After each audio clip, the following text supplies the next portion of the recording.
Now to The Voice, and the Parliamentary Committee examining the proposed voice to Parliament has concluded its hearings. The final one was held in Canberra yesterday, featuring contributions from Noel Pearson, former Prime Minister Tony Abbott and others, including lawyer and Jesuit priest Father Frank Brennan, who joins me now. Father Frank, thanks for your time as always. Pleasure. As you've raised with us and our viewers previously, your concern has been specifically around the wording of executive government and the voice being able to make representations to executive government, potentially clogging up the workings of the public service particularly.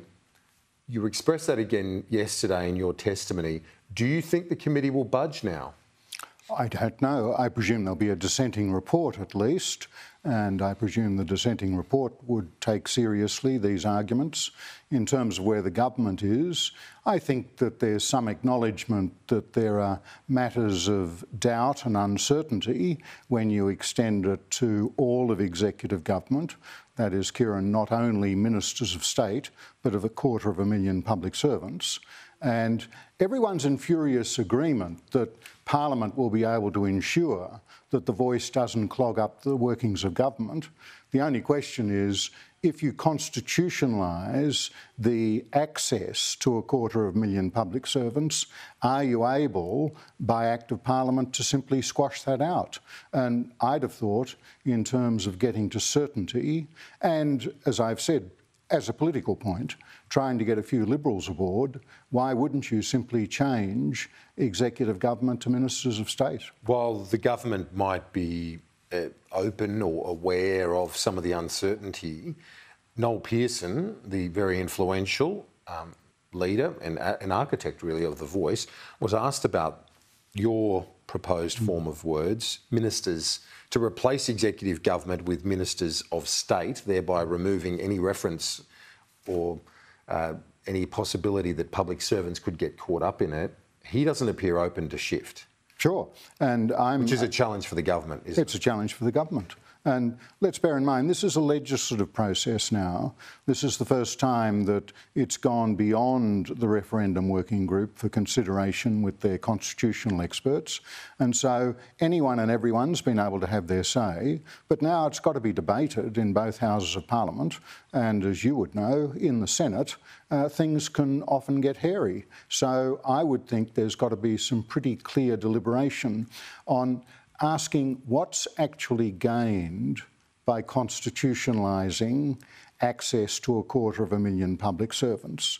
Because in the end, what we're being told by everyone, including ex-Justices French and Hayne, is, oh no, you'd never do that because you'd clog up the system of government. And it's being said that under Clause 3 of the amendment, that Parliament would always be able to ensure that you don't clog it up. Well, if we're all agreed you don't clog it up, then simply change it to ministers of state. The other thing, you might remember the eminent constitutional lawyer Anne Toomey said that in terms of making representations, it's not that representations necessarily have to be made to the individual making decisions. Representations could just be made to the minister, or she even said to an email address or one particular officer. So nothing absolutely is to be lost by changing it to ministers of state. And what you get are two things. You get certainty that you haven't constitutionalised unwittingly access to 250,000 public servants.